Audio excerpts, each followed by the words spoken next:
Namaste, and welcome to our continuing series, Interviews with Aurovilians. And today we have with us Holger, who has brought his violin, and I'm expecting a very, very interesting interview today. Tell us how you began to study and your interest in the violin. Oh, that is from childhood, the very normal thing. My father played a little bit of violin, and my mother played a little bit of piano. And when they played sometimes on Sunday afternoon, that was probably the only time when they both laughed about their mistakes. Mm-hmm. So I said, that must be a good thing. So I learned violin. That is about all. Not very. My interest in violin, in that sense, started only once I studied with my teacher in the Mozarteum at age of 19, so really, really late for violin. And maybe 20 years ago, I was already for a while in Auroville. I came to terms with my mediocrity on the instrument. And then over the next 10 years, I found out that my interest in music is, compared to many great players, not that genuine in the music, in the appearance of melodies and chords and stuff, but of the introspection that comes with it. So where I grew up, introspection was not existing as a vocabulary. That is not there.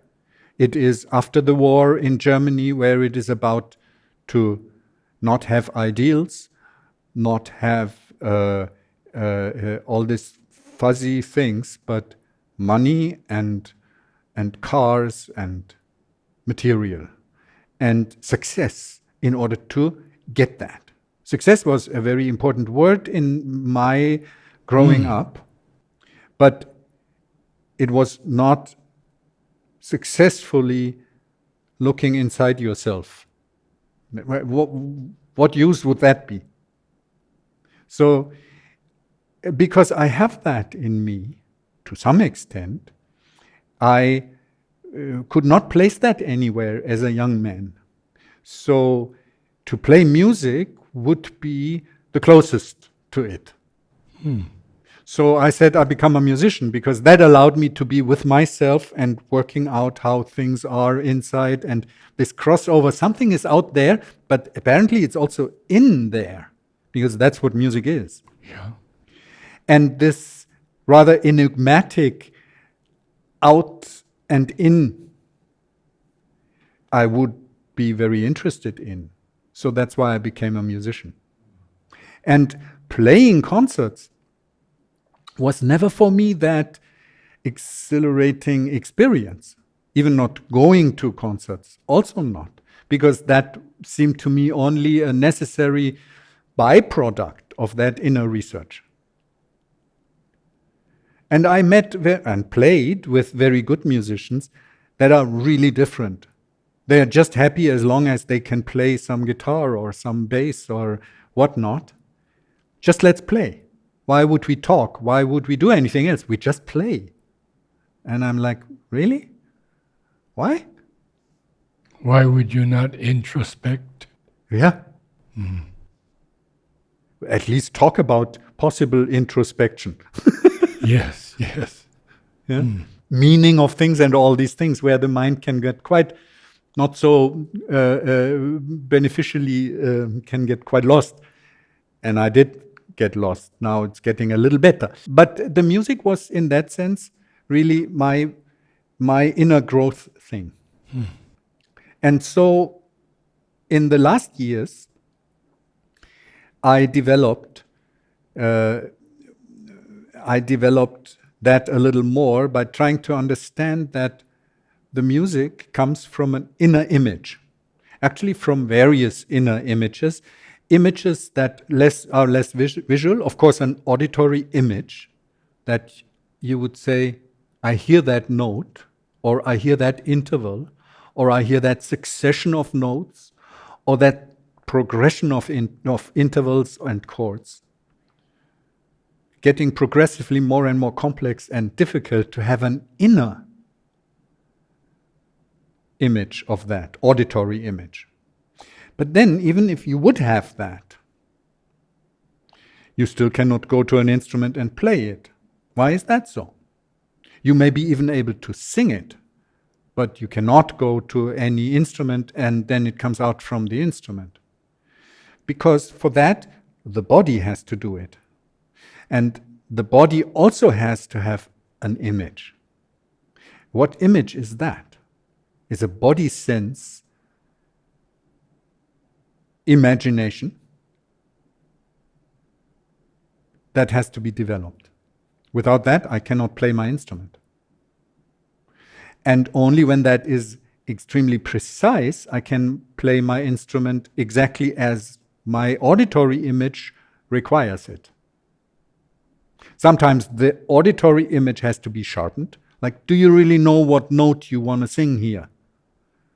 Yeah, when you said the other day, when you were doing this modern thing, the modern opera, where you said I failed. Probably you failed because you cannot hear that note that you have to sing next, because it's not a conventional movement. So it's more difficult. Very unconventional, yes. Actually, yes. Yes. So that is a matter of inner auditory image. But there are also inner body images. I call them proprioceptional images. So the proprioception is the sense where you know where your body is. This is, even the word is only 100 years old, and that we have particular dedicated cells for that purpose only, that are different, medically, cell-wise different than, for example, cells that would inform you of touch. So even when we go with the old Indian or Buddhist, which is also Indian, thing of five senses, yeah, then we have here the body sense as the fifth one, right? Yes. But actually this also always seemed quite fuzzy to me. I said, what does that even? Yeah. If I feel hunger, it's a body sense. But it really doesn't have to do anything with the touch. Yes. And well, these are all... When I know that my hands almost touch up here, has nothing to do with touch, because they don't... Still, I know exactly where they are. This is proprioception. So when you play violin and you place your finger exactly to the 10th of a millimeter in one place. It's 10th of a millimeter. Yeah. To make these subtleties of, oh, that's so in tune, or it's a little bit wrong. We are talking here about 10ths of millimeters. So how is that even possible? It is, but only with this sense. If you don't use that sense very well, you will play slightly wrong, and then if time allows it, you will correct it. And it will not sound nice, and it will be too late. So the auditory sense, whether you play in tune or not, is not the right sense to use to play in tune. Because by the time you put your finger down and it's wrong, it's too late. The note is already wrong, and if you play a 16th line, you have only 2/10 of a second to correct it, and that's anyway too short. So these empiric senses, these five, does one rise above them into an ethereal sense, which Sri Aurobindo tells us about? How does one get beyond these obvious touch, smell, taste, sight? Well, as a violin teacher, I'm not first of all busy with that. I'm first of all busy with how do we actually use them. Like if you're a painter and you cannot distinguish between red and blue and green and various shades of orange, we don't have to talk about ethereal images because you cannot paint them because you don't see the color. Right, right. So we are talking here about how to manifest something. Your question is, yeah, but where does that come from? That what we want to manifest. I'm talking here about how do we manifest. Okay. So it'll be the Saraswati aspect of it. It will be how this is done so precise that beauty, which may be inspired by Lakshmi, but that it actually is manifested. For that one, you need the precision of Saraswati. And what does that mean in practical terms? That becomes actually very quickly a type of yoga. That you say, it feels like this. And then you feel and say, how does it feel to play this note exactly in tune? The right shruti, as they say in India, which becomes a big discussion, whether this ga is the right one in this raga or not. And they have fights about that. And it's a difference of 1/10 of a millimeter. And most people don't even hear it. But those that hear it cannot play it. Only those few that know who is playing it, it's the body, that actively take the realization into practice that the body has to do that. And how does it feel? They can be a little bit more successful on this very difficult endeavor. You mentioned that you are teaching now. Yeah. When did you begin? With 12 years. Oh. Yeah. Teaching always goes along. I just didn't respect it so much like I do it now. Ah. I always thought those who can do, they teach. And yes, I'm still a student, so I have to teach. I have to get some money. But now I think very, very different about it. Yeah, so I would with my students now develop much more consciousness on how does that feel? Mm-hmm. Where is that finger going down? And then how does it feel, or how does it feel and sound? Yeah. The normal idea is how does it sound? Right. That result is then that you do. Is it right, sir? How does it sound? Now it sounds better. Okay. Now I was in my inner ear. Outer ear, of course. And when I have this idea, this is how it should sound. Then I do.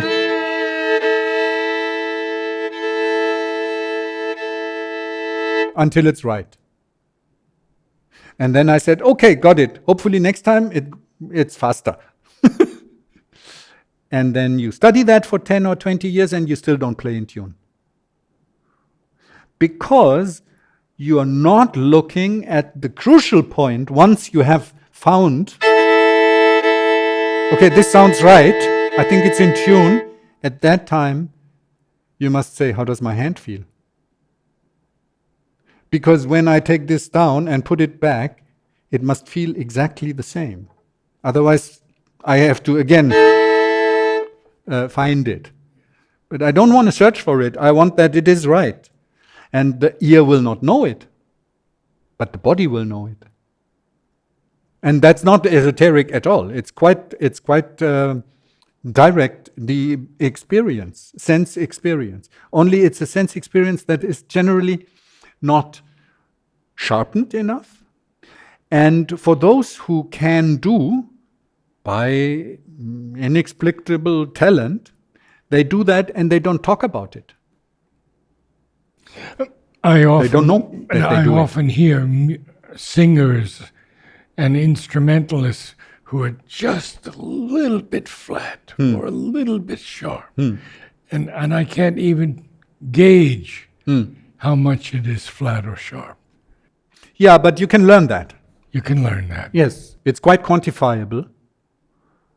Even also for singing or producing on the computer or so.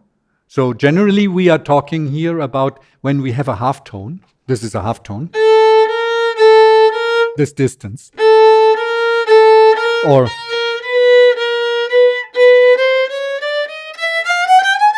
yeah? And quarter tones? Quarter tones would sound like this.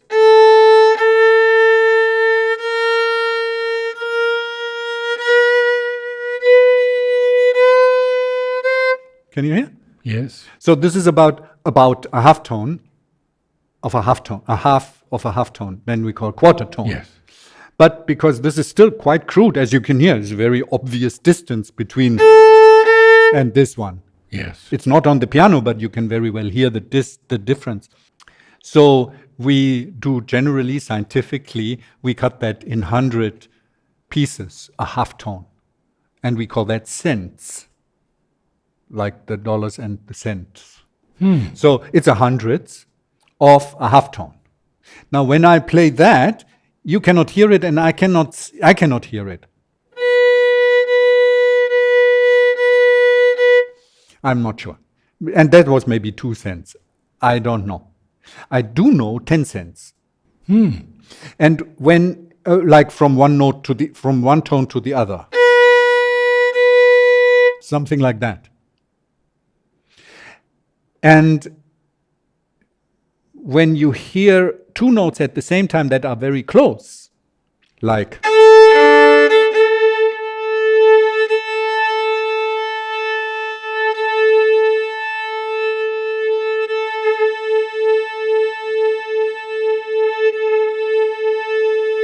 you hear, right? You heard that? I thought there was an overtone in it. No, it's not about the overtones here. It's about both fundamentals are very close to each other. Okay.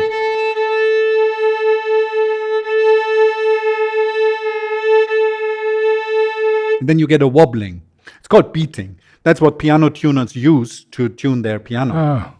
Because there must be a wah, wah, wah, wah, wah of about that speed in the fifth. If the fifth is in tune, this disappears and it sounds so good. Wonderful. But when you tune your piano like this, then you tune 1/5 and then the next one in tune and the next one in tune and the next and so on. You do that 12 times. Then you went through all notes, all those 12 tones we have in our music system. And you should come out after 12 fifths. You should come out at 8 octaves higher. This is an octave. Yeah. This is a fifth. So if I would do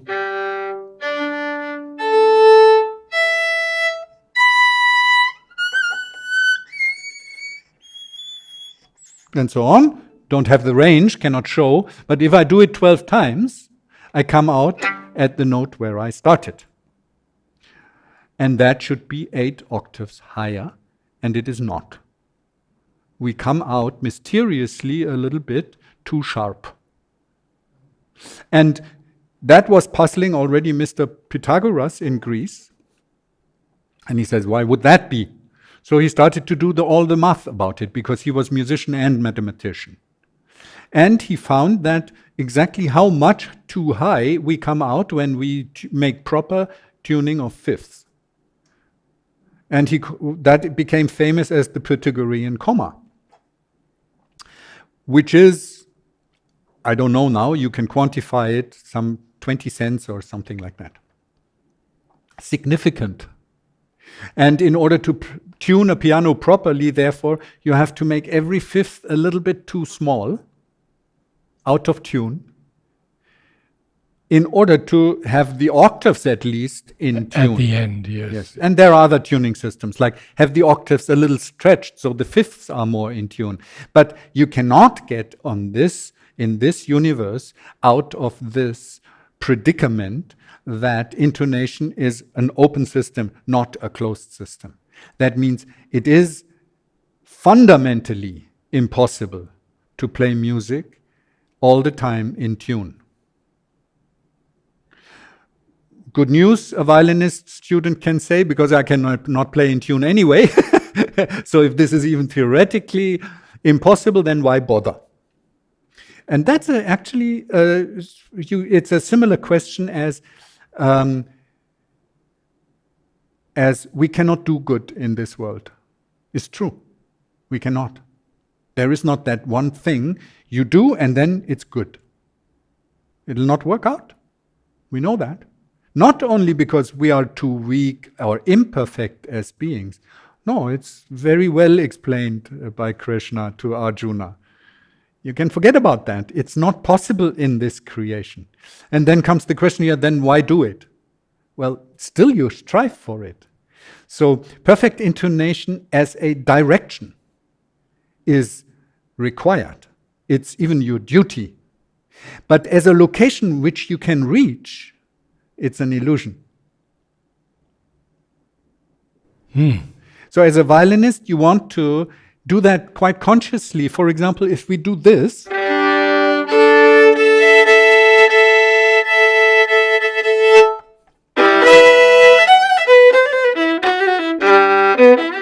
and so on, beginning of Saint-Saëns violin concerto in E minor. You have this in the beginning. Sounds kind of in tune, I think. Yes. Yeah? What actually is it? It starts with this. And then I want a perfect fifth here in the middle.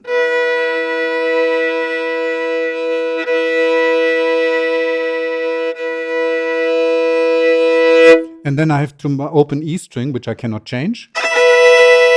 And it sounds horrible. You agree? So what I want is actually to hear this. Now it's good. But then this doesn't work. Now this is too high or this is too low. So what I do, in fact, when I play it, is I start low, then I cheat my way up, and in the end I'm high. I do a little wiggling, which nobody can hear. And I make a great gesture and a vibrato, and then I'm good to go. It's cheating. Incredible. So, do we have a bit more time? Few Oh, more yes, minutes? we have plenty of time. Oh, good. Because now, at this place where you say, oh my God, then I have to cheat all the time. Yes, do it well informed. Do it with the right knowledge. Then you cheat your way through. Like any good movie, it cheats you. It says this is happening, but it's not happening. The cameras stand behind there. Yeah? We do as if we could hear a perfect chord.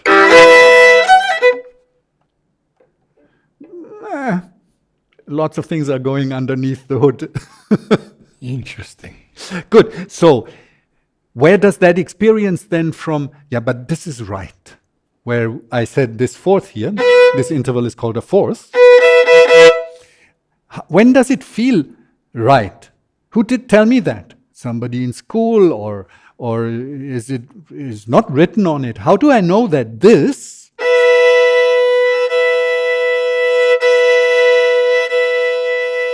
is in tune? And this is not. That's what you said. They play a little bit, whatever, too flat, and I don't know why. I can't quantify it. This is the answer for this question. So, I don't know if one can hear through that microphone. Sorry if it doesn't work for you. But I'm sure it can. yeah, but for you, it might work that when you hear two notes here, this is this note and this note. Distance is a so-called fourth, but that's not important. We hear two notes, right? Do you hear anything else?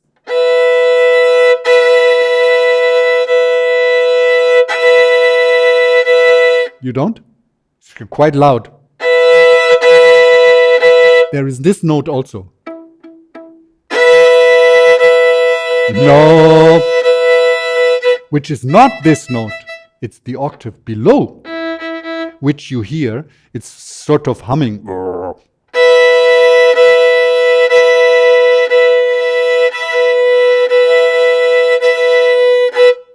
Not clear? Okay. It is there, recognized since hundreds of years. Is it vibrating there? One says something is vibrating there. That's Yes, the experience. That's what I'm feeling, yes. Exactly. So, Because you're not touching that string. no. You could even cover them and it would be still audible. Yeah? So it's not that this note is actually vibrating on the violin. It's just there. It's called combination tone. And this combination tone changes when I change my interval here. So when I go with that finger up, then this combination tone goes down. And it goes down exponentially faster. Then I'm going up. Let's verify this. When I go a half tone up,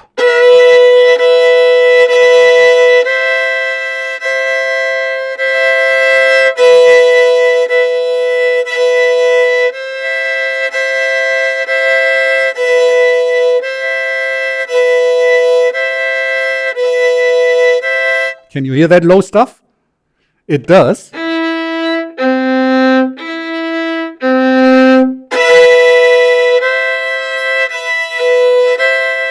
La, ba.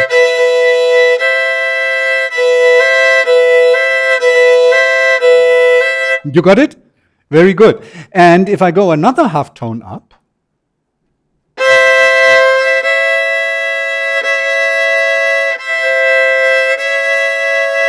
no.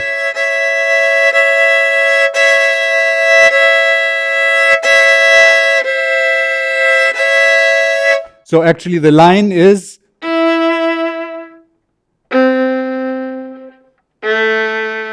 that's what the combination tones are doing. Quite a fascinating thing.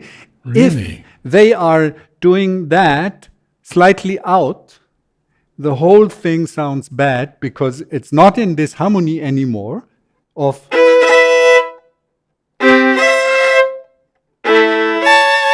these are the chords that are implicit by that third note.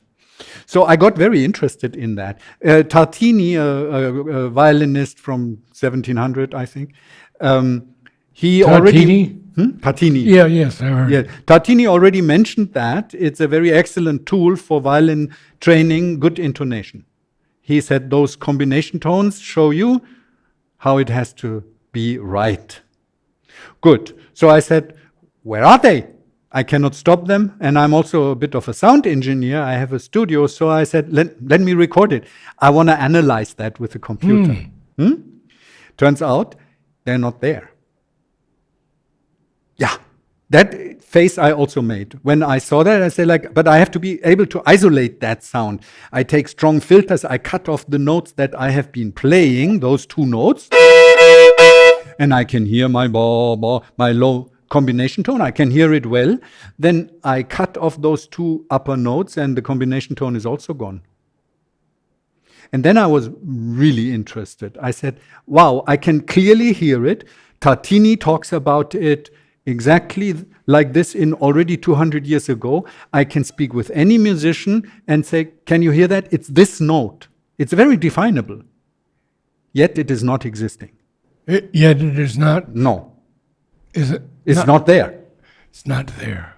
That I found very interesting. And the computer did not hear it? No, the computer cannot see it, not hear it. But I still, when I listen to the recording, I hear it. But on the computer, the frequency that I clearly hear is not there. So the only possible conclusion is that I make it up. But then I would ask you and anybody else and Tartini, and he says, no, I also hear it. So what the hell are we hearing here? We are consistent in a reality. It's not a delusional making up that I do, a fantasy. No, it's not a fantasy. You hear it, everybody can hear it. So this is the mark of not being a fantasy. Like this violin is not a fantasy, it's there. Yes. Everybody has to agree kind of to this common reality. In that way, that combination tone is real. But we cannot record it, we cannot filter it, we cannot say, there it is. And we cannot hear it on the computer. No. I mean, when the computer replays this recording, we still hear the combination tone. It's there, but the computer doesn't, it's not real outside. So it's a little bit puzzling because this is, what is reality? Touching this question. Reality is something that we all agree upon. It's not something that is actually existing, because actually existing means what, philosophically speaking? Does a motorbike actually exist? What a big question. Then it goes very quickly into this whole Maya, Laila, etc. That this objective existence is not that objective as we want, generally. And when we come from the materialistic point of view, from the evolutionary thinking, rather from the in the involution, right? So there we have not a philosophic discussion. We can hear it. It's really there, yet it is not objectively there. It is subjectively there between all human beings. So I went into the research and I said, so, but how is it when I put one sound here and one sound there? I played these two notes, I'm multi-track, I put one in the headphone here, one in the headphone here. I listen only that, no combination tone. Listen only that, no combination tone. Listen to both notes, combination tone, there it is. So it is something that is happening inside all our inner ears. It's in the cochlea. It is a kind of chimera of our senses by virtue of the construction of our senses. Therefore, it's so nice when we have this Sri Aurobindo's essays on the Gita, when he says, help me out here, that is superior to the senses, the sense organ, the senses are superior to the sense organs. That's so interesting. And we don't have a sense because we have a sense organ. He says, no, the senses are superior to the sense organs. And then what is superior to the senses? And then the mind. And then in that way, analogous, we can conclude that superior to the mind, and so on. So when we see it from this side, what is superior to what? Here we have a very nice example how our senses are perceiving something that is not there. Could you play something for us? I did. No, it's a little bit longer. Yeah, the melodies that we come up, which you crave right now, which you like, and I also like, are much, much later combinations of such experiences. So I suggest, if somebody is interested to go into this research, and I shall say any yogi who tries to make music should be interested. Yeah, it's not, the whole thing starts with my wanting to do what I did all my life, where I have an education and a profession, to actually transform that into some kind of yoga. That was what I wanted, because it's very easy to say all life is yoga. Sorry, but what does that even mean? It's not so easy to say, yeah, I play music, that's my yoga. How? So here is an example why I say I have to go into the material of the sound. And then wobble it, and then compare it to another sound.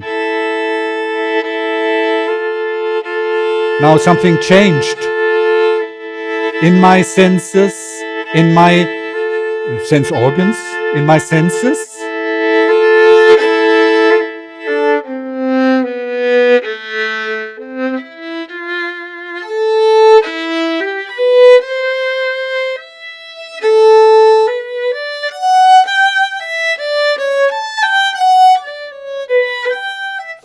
And then there is like, it builds up. There is so much from starting with a sound to call this a note, which it is not, as you know. It's a conglomerate of overtones. This is all in this sound.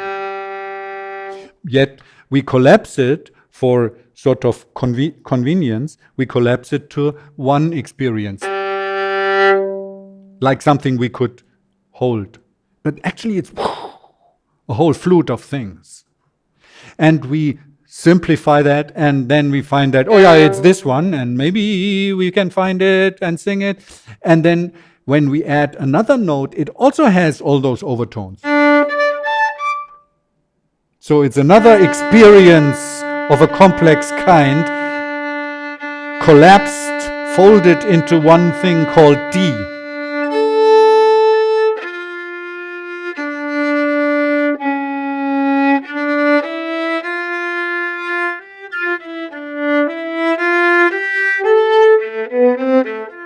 And then we have this already so complicated, and then we have that change, and we seem to remember this note, and when we do this, it becomes this note and that, so that's a distance between two notes, and it's an experience. And when we come to this note, it's a melodic experience, yes,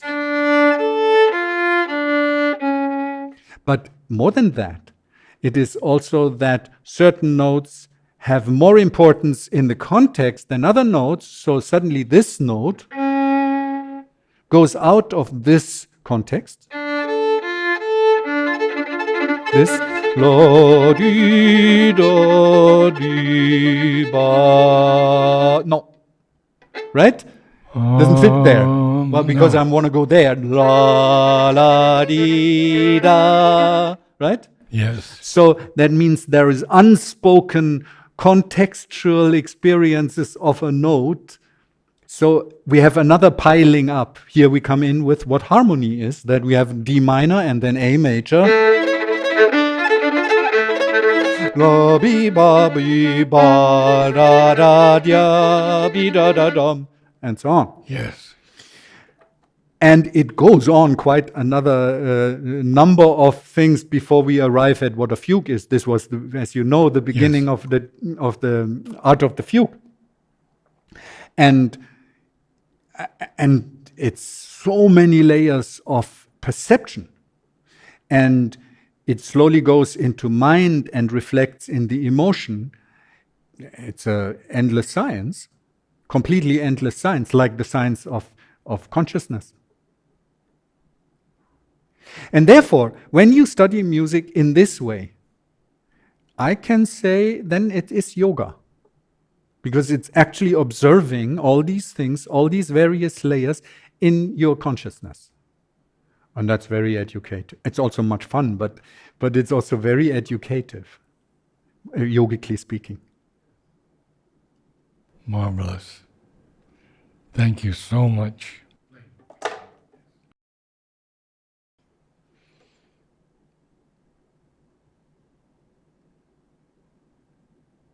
The AC is already blowing on the windy horn of space.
Thank you, Holger.